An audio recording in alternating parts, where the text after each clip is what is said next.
In the world of 3D art, there's always this tension, right? You have this huge, amazing creative vision in your head, but then there's the painstaking, technical grunt work you got to do to bring it to life.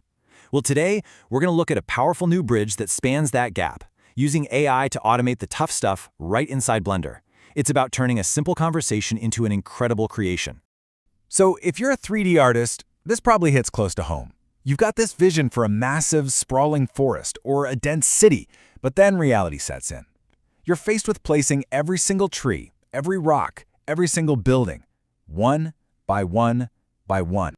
And that's really the core problem we're talking about, the sheer amount of manual labor. It's kind of like being asked to lay every single brick for a giant castle by hand. All that repetitive grinding just drains away the creative energy you could be using for what really matters. The lighting, the composition, the storytelling, the stuff that actually makes your art yours.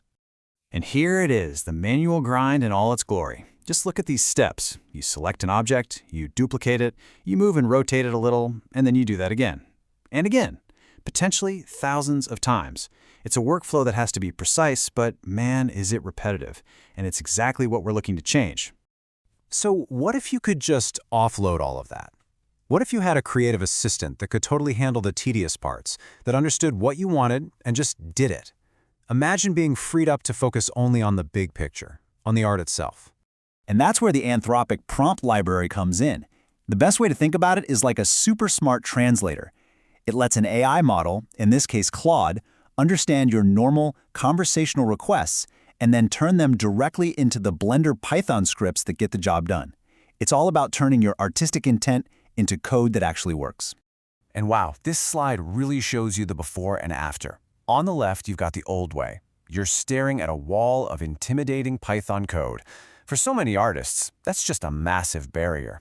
But then, on the right, you've got the new way. You're just using simple, everyday language to get the exact same result. That barrier, it just dissolves. Okay, so how does this magic trick actually work? Let's break it down and walk through how you can go from just a simple prompt to a fully populated, complex scene in Blender. Here is a perfect example. Instead of clicking and placing every single tree by hand, you can just ask Claude to randomly distribute objects within a grid. You can even tell it to mix up the sizes and rotations to make it look natural. And boom, in seconds, you've got a forest. It's the kind of task that code is just ridiculously good at. And that's the real benefit here. This isn't just about scattering trees around. It's about automating any modeling task that's super repetitive or even mathematically complicated. Think about creating these really intricate geometric patterns or perfectly arranging parts of a building. All the stuff that would be an absolute nightmare to do by hand. What this does is create this brand new, radically simple workflow. Look at this, just 4 steps. 1. You describe what you want in plain English. 2. Claude generates the Python script for you. 3. You just run that script inside Blender. And 4. Your scene is just there, instantly.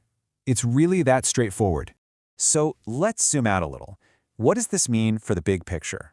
For creators everywhere? Well, tools like this are starting to shift the focus away from all that repetitive labor and back to what really matters most: pure artistry. So this automation really brings some huge benefits.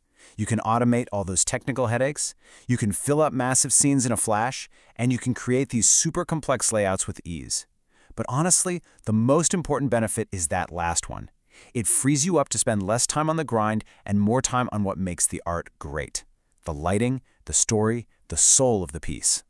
And this brings us to what is, without a doubt, the most important takeaway from all of this. This kind of technology, it's not here to replace human creativity. It's here to empower it. Seriously, think about how something like a digital tablet supercharged illustrators. This is the same idea. It's a tool that works with you, a collaborator, not a competitor. So let's end on this question. For decades, the thing standing between a creative idea and making it real has so often been a technical skill, like coding. So if we take that barrier away, what happens then? What new worlds, what impossible scenes, what incredible art is finally going to be brought to life? What will you create?